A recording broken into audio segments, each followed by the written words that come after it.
Welcome you all for today's program from the Indians, that is IPS South Zone and NIMHANS Digital Initiative for Academics and Nurturing Skills. Our next panelist is Dr. C. Naveen Kumar, who is Professor of Psychiatry and Head of Community Psychiatry.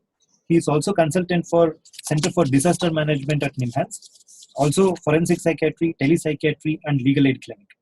He has more than 180 publications in his name. Welcome you for Thank today's you, topics. Chetan. So, Dr. Naveen would be speaking on role of psychiatrists in pandemics and especially in the wake of COVID-19. Sir, is there a role for psychiatrists during pandemics like this?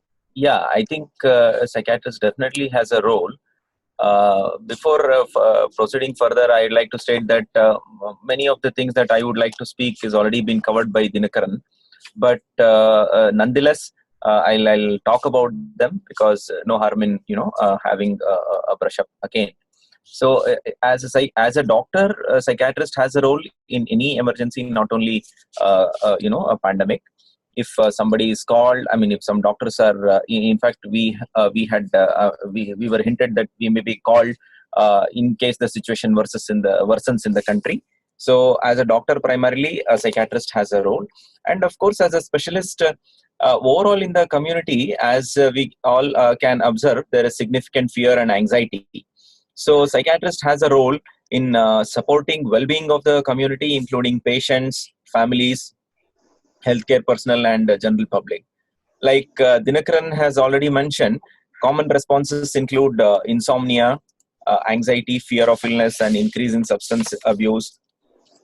In children and adolescents, we will see regression and aggressive behavior. So all these things will have to be handled by a psychiatrist and his or her colleagues. Now, he also has a role in educating the public about ways of reducing the stress, like in terms of advocating for adequate sleep, regular meals, exercising, staying connected with friends and closed ones, relaxation techniques, and he has a role in recommending health promoting behaviors in terms of obtaining adequate and authentic information and to limit the social media exposure about the outbreak. And the psychiatrist has a role in interdisciplinary education, collaboration, and communication, basically to effectively identify outbreak related distress responses. Like, for example, many non-infected persons will have experiences relating illness related distress. So they will experience the illness related distress as pathological. So one needs to validate it, in terms of handling it. And he has a role in facilitating problem solving, like practical problem solving, like in terms of advocating for alternate social greetings and using technology to stay connected at this time. Psychiatrist also has a role in leadership, like in having dialogues with other leaders to help them better understand the behavioral effects of the outbreak.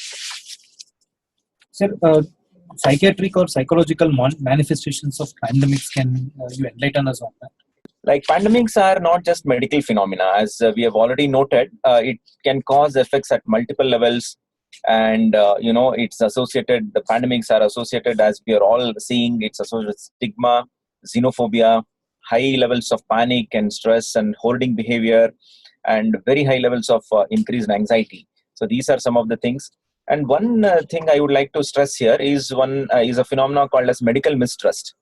In the midst of all these problems going on, there may arise a lack of trust with medical treatment and advances, which may actually lead to decrease in the use of healthcare resources and poorer management. So one needs to be careful of all these things.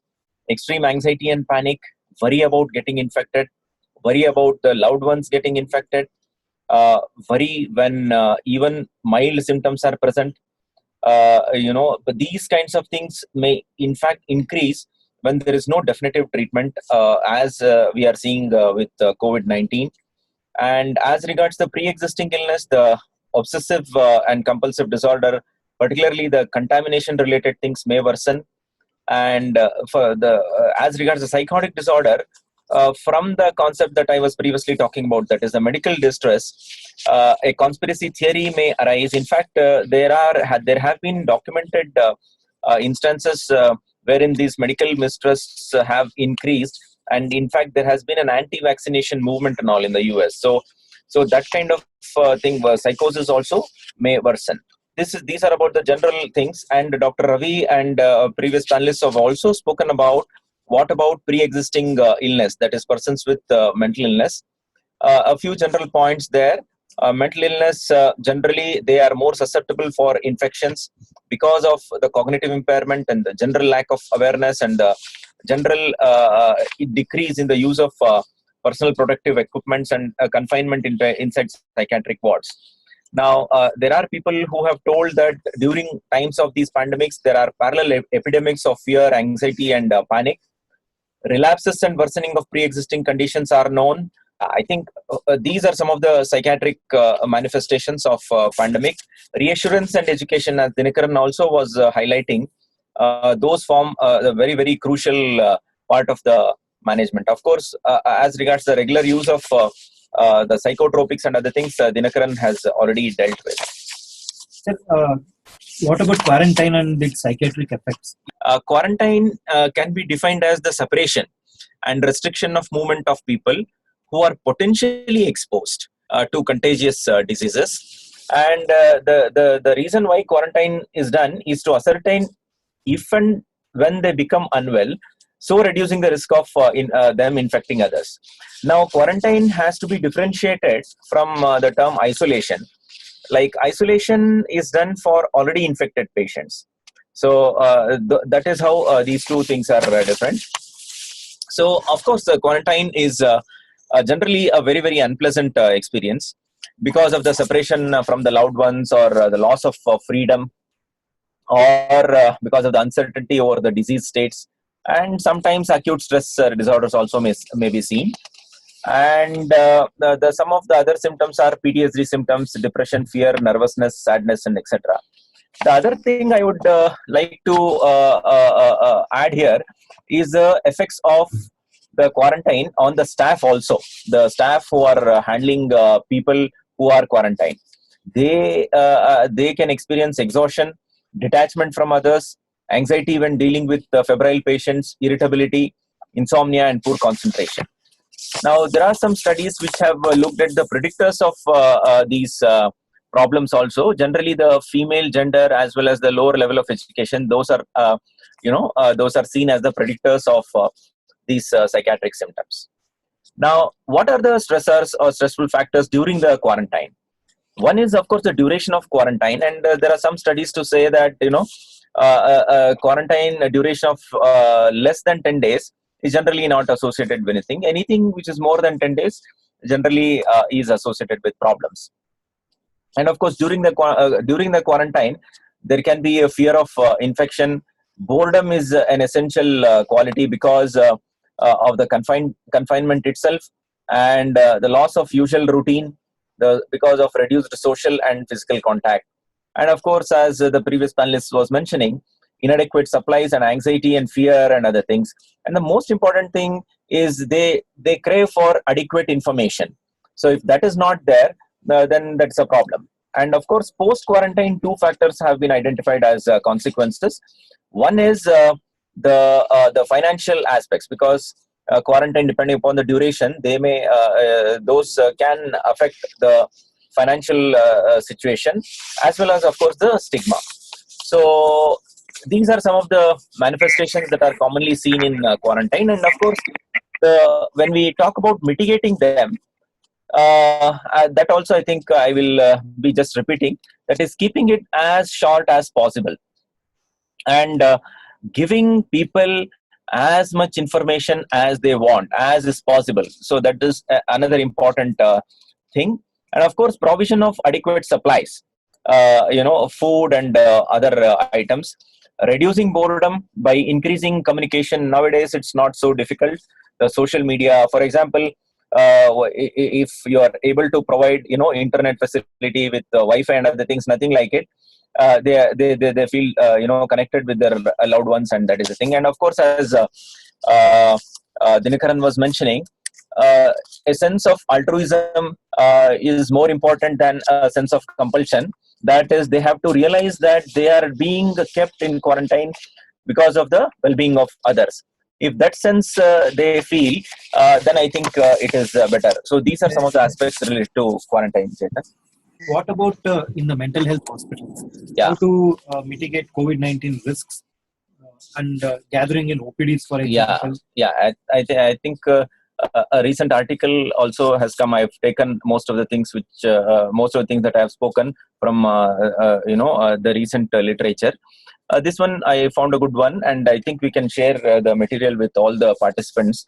But general points related to that are usually they are densely staffed, and of course they lack sufficient spaces for ventilation generally. And of course, these two things are very conducive for coronavirus transmission. So some of the things that we can do is pre-admission. What all the things they can do before admitting the patient to the hospital. One can check about the travel history of contact with suspected or confirmed patients, and of course, you can observe them if there is any doubt.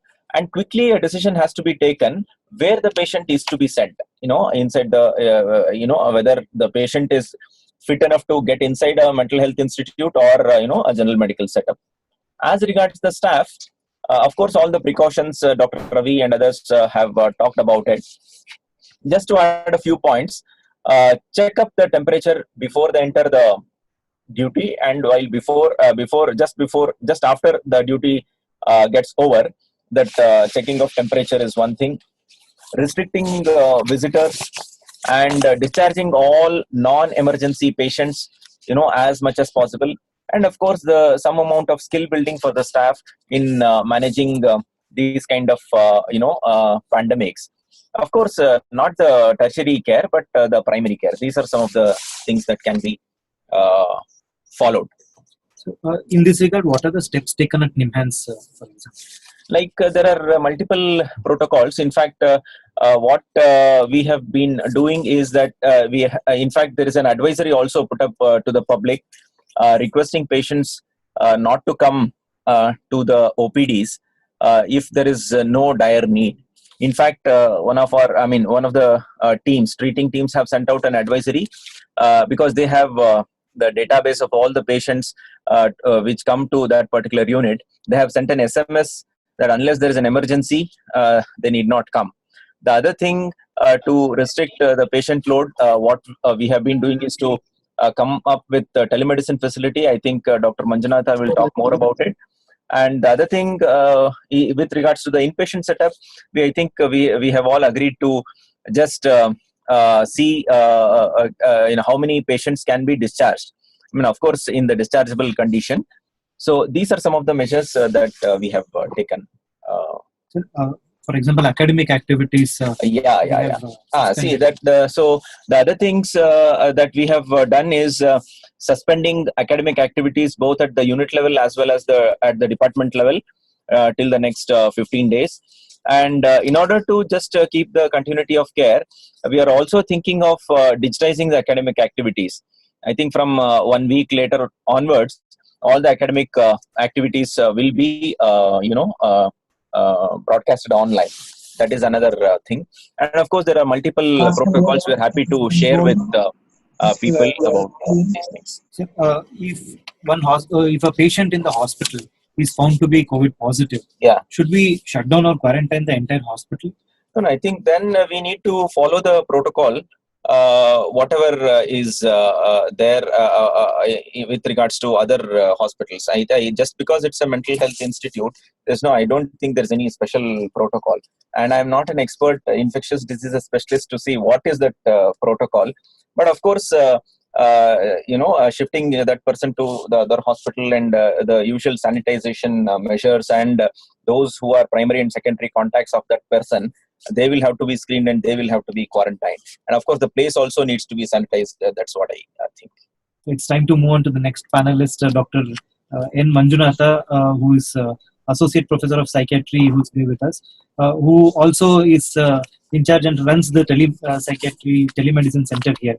He has special interest in academic activity through telepsychiatry, teaching primary healthcare physicians through telepsychiatry, and he has vast experience in this field. Welcome you, sir. I think he's the best person to talk about telepsychiatry. Thank you, Dr. Chetan. Thank you very much. Sir, majority of the people, even as we are speaking, are asking a lot of doubts on whether telepsychiatry has a role in such a pandemic situation. Yeah, I think it's a good question. And as per my understanding of this pandemic, it is the only one solution which we can occupy ourselves to give our psychiatric care is the only thing is a telepsychiatry. The telepsychiatry, which I mean, is a video-based consultation.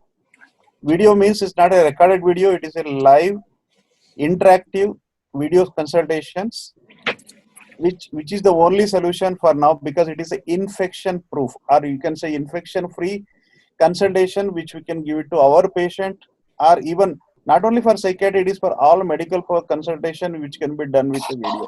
If you just go through the lot of the medical journal which they are publishing, including editorial, majority of the good journal and especially general medical journals are talking and written some of the editorials based on video consultation across the world. So my guess is that it is the only one way which has a infection proof, infection free consultation which we can give, and that is hold good for psychiatry as well. That a lot of people are also telling here that follow-up sessions like regular reviews can be done using digital solutions like mobile or web-based telemedicine. That way we can reduce the number of physical appointments to the clinic. There are a few platforms they have asked, like Moxie.one. Is it okay to use such platforms, and what is the legality of using such platforms? Yeah, see, actually we have been running telepsychiatric aftercare clinic for last more than 3.5 years, and till date we have given almost provided 780 consultation for our patients, for more than 250 our patients, multiple consultation, which is turning around probably 780 consultation till date. So coming to which video conferencing to be used is based on the thing. One of the very important thing which you people should remember is video consult. The moment video consultation comes, people talks about business, money, all these things. Very important from clinician perspective is that if you go with EHR based video consultation, then it turns out to be a little difficult for you to manage for individual psychiatrists. So no EHR based. It is a standalone video consultation which is very good for you. You can yourself handle. Another thing comes in that video conferencing privacy is encryptions. If any video conferencing mode which says end-to-end encryption is as good as that is the only thing which we can use it, and it is as safe as some kind of HIPAA compliance with that. That is, I think in that way, even WhatsApp video is also end-to-end encryption. It can be utilized for your concern to see your patients in a regular follow-up. And as I said, we have already have experience of more than 750, 780 consultation for our registered patient. We are doing only follow-ups with that, including sending prescriptions. Sending prescription, what we are doing right now at NIMHANS is that we are writing regular prescriptions. We are scanning the prescription, sending to their registered email. And we are keeping the original prescription in the patient's medical records. This is what we are doing. And it is, as I am stating, and it is an infection-free consultation, which is assured for both patient as well as you, both. Sir, again, when we are talking about prescriptions, what we follow in NIMHANS is that we, as you said, we scan and send it to them. But how much many people have a doubt as to whether it is legally valid or not. So, what is your take on that, sir? See, legally valid, who will tell? Only when it goes to court or something like that, that time it comes. But for our proof, our safety, we are having original prescription in the patient file and scanned copy which we are sending. They go and procure the medication from the pharmacy. If what will happen if something goes wrong, that will come for cross-checking. You are always having that, yes, I have given in a video consultation. And please remember, we are not just simply giving video consultation in last 3.5 years. We have a solid proof consent forum. And consent forum also focus on limitation of the video consultation which we have there. And for all of them, they have agreed, then only we are giving consultation. And here, teleaftercare follow-up clinics is not only for patient demand. We are not opened up for any patient, anybody who comes and say that you see video conference, we are not seeing. It is something like ECT.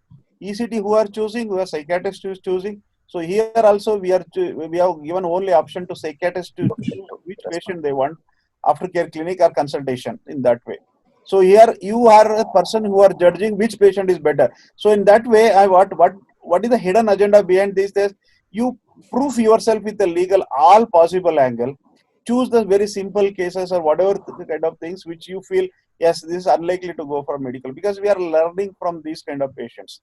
I'd also like to pull in Dr. Suresh to this debate.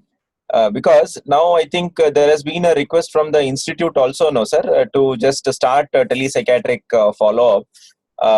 Yeah, and because there has been, particularly in this pandemic, there has been many requests from the patients also to start this kind of service. So and many of our students also are asking, can we prescribe pharmacological advice by telepsychiatry? Is it legally allowed and all?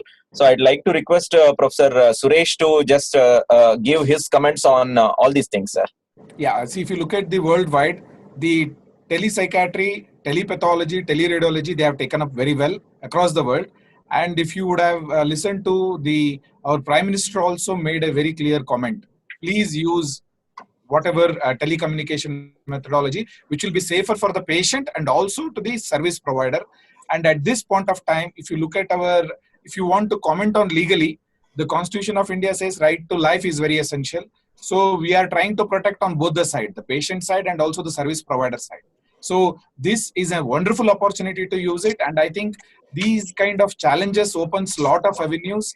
And as for the discussion and also for everybody's information, I would like to say that there is Ministry of Health and Family Welfare is already have come up with the second draft guidelines for telemedicine, and I think it will be soon out. But however, let me be very clear, I don't think it is illegal, and nowhere it is written in the law, no law has said that it is illegal. And whatever the law is applicable in face-to-face consultation, same law is applicable even in telemedicine. Nowhere it is written it is illegal. Let's be very clear about this issue. Sir, one more question is there. The question is, there was a High Court judgment against such a practice, which was considered as criminal negligence, that is advising medicines without examining them. Would you like to answer to that? This is, see, there are two cases which have come up. One is in Maharashtra, but however, that is the case which is, it doesn't said telemedicine is illegal. It was a telephone consultation where the patient was admitted and then the doctor was in some other place. He was admitted in the same place, but however, it was not said illegal. They have gone for the High Court for the bail. So the bail was cancelled, but the Supreme Court has given the bail. So let's be very clear, it has not said illegal. But however, in one of the oldest case, the doctor had given medicine over the phone. It's over the phone without examining. There, it was considered as medical negligence. So in this scenario, in such scenario like COVID or coronavirus, looking at the risk and benefit, I think no legal person will say what we are doing is wrong. So please use telemedicine as much as possible. And by chance, if the doctor, somebody would have to go on quarantine or they have to be on isolation, I think telemedicine is the best way to utilize, because we have very less manpower available. And if you put them in isolation, how will they provide services? One of the best services is use telemedicine, and it is safe to the patient and also to the practitioner. And I don't think any judiciary will say it is illegal at this point of time. So one more question is that the local medical council, I think Karnataka Medical Council only, they had issued some kind of notification that these kind of consultations are not to be done or something. So this was again, this has been discussed with the Karnataka Medical Council and also various medical council. The issue was the advertisement of the doctors.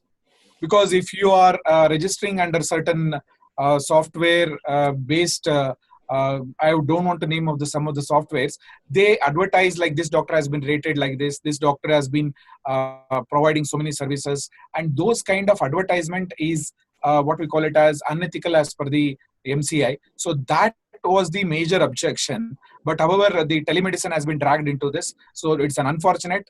But however, these guidelines have already been, which is in the final pipeline. I think it will be out in few days, and that is very clear. these kind of advertisement are not allowed. But however, telemedicine is allowed. Okay, sir. I think the next question will be putting to Dr. Manjunatha. Dr. Manjunath, there is a question here asking how to set up a tele-consultation. Like how many people should we allow on that other side? So can you just throw light on these aspects, sir? See here, we are working on clinician-friendly telemedicine setup. Clinician-friendly doesn't mean that it is an anti-patient, even patient-friendly setup. Clinician as well as patient-friendly setup. Both of us are not, we are tech-savvy, so it means that it should be acceptable for both patients as well as clinician. In that case, we should not spend too much of time on setting up this thing. And nowadays, it is a popular device on which video consultation, which we can give, is in your smartphone. You don't need any investment for this thing. One smartphone which has good video call setup is enough from your side. And coming to patient side, and one smartphone of your patient is good enough. Good internet connectivity is important. Is good enough to give video consultation. This is the minimum requirement as of now. Yeah, there is one more question. What about examination during the video consultation? And what about WhatsApp prescription? Your thoughts on that, sir? Yeah, here actually the coming to physical examination, I think in this group I could see that more than half of our medical doctors, and we have solidly read about physical examination. I'm sure if you can recall, there are 4 kinds of physical examination. Okay, it is in a hierarchy: inspection, palpation, auscultations, and percussions, right? So here in video consultation, we are doing physical examination in part of inspection. So other part, palpation, percussion, and auscultation is a limitation which we cannot do in video consultation. And if you go only telephone consultation, you don't have any all 4. There is, right? So at least one of the things are fulfilled in video consultation is a inspection part of physical examination. And we are working on the concept called virtual physical examination. That most of our consultation can be finished in video consultation using the virtual physical examination. As I said, there are 4 parts in physical examination: inspection, palpation, percussion, and auscultation. And we are doing inspection part of physical examination in telemedicine video consultation, which we call as a virtual physical examination. That is, majority of our patients are reasonably happy, and we are also happy. We are confident as well. So in that case, and I would say we cannot do typical physical examination, but we are doing some majority part of inspection part of physical examination. I think this is good enough. And anyway, when you are putting in the consent forum, you are putting across the limitation which we cannot do as per standard for in-person consultations. So it just means that whatever is possible through tele, it should be done. And so a related question has come. What are the patient parameters that suggest we should not go for teleconsultation? So when should we defer? Yeah, see, thing is that we are yet to learn completely about video consultation, which kind of patient. But as of now, research says there is no contraindication for any kind of patients in among the psychiatry. It means any patient from F0 to F99 can be taken up for video consultation. But here, everything cannot be managed, as we know. Whenever you cannot manage, you can abort the session and ask them to come for in-person consultation for you. Or if it is they are far away, they can be asked to go to a nearby psychiatrist. Dr. Suresh, you would like to add on to that? Yeah, see, one of the important criteria also is, see, telemedicine should, as much as possible, to be avoided during emergency situation. Basically, the patient is suicidal at that time, you'll not be able to help them from here. The best thing would be to refer them to the nearest place, or the nearest medical or nearest places should be the best way. However, at this juncture, like in the what we call it as a disaster situation, yes, if we are able to engage them and do our best, I think it will work well. But there is no contraindication. That's what Dr. Manjunath has said. I also go with that. What would be the maximum duration to which medicines can be prescribed, or are there any rules as to what medicines should never be prescribed? Oh, there is no guidelines as such. It is your discretion. Generally, we don't give more than 2 to 3 months of prescription. Very rarely we give up to 6. more the in-person consultation. But tele things we are not giving more than 2 months prescription as of today. Yeah, but it is a subject to your own confidence of giving. But if you people want to do telepsychiatric consultation, preferably video consultation, I would say take a very easy kind of patient. You know that they just want prescription refill and have 5-10 consultation. Then you slowly build up your confidence. Then you can try to handle any kind of patient. I would say that we could handle delirium tremens patient by training PhD doctor. We could suicidal patient also from sitting in this place. So we are slowly learning and getting confidence of managing all kind of psychiatric patient. But when we begin, we were very cautious. I would think you people also should do same thing. Very prescription refill kind of things you do it. And actually, to be honest, I will tell you that when we ask for permission to do this thing, tele aftercare clinic, we didn't get permission at the beginning. Then the permission has came that only you do follow-ups. Thank you, Dr. Manjunath. I think there are a lot of legal questions. So looking into that, what we have decided is that we will have a dedicated session on legal and ethical aspects of telepsychiatry in the coming 2 weeks. And only last question we can take, that is, do we need to keep a record of tele-session?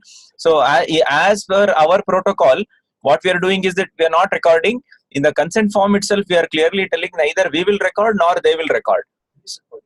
I will tell you. The straightforward answer for recording thing is that you can record if you want, but if you record, liability is more to keep it for more than 2 years, 5 years, whatever according to law is there. Best thing is it should not record either side. So that is what I think we are following now.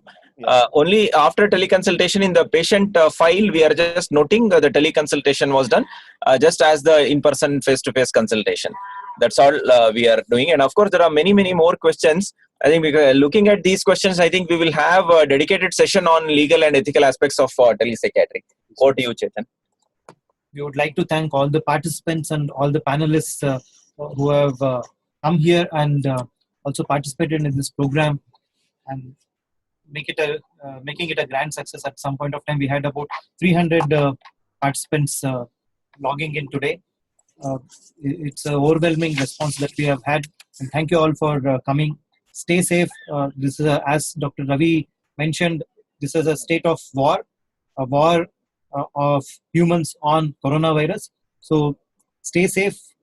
If required, stay isolated, stay quarantined, see as many patients as possible, help as many people as possible. If it means staying away, stay away and stay safe. Thank you one and all. We also thank Linux Laboratories for support through their academic grants.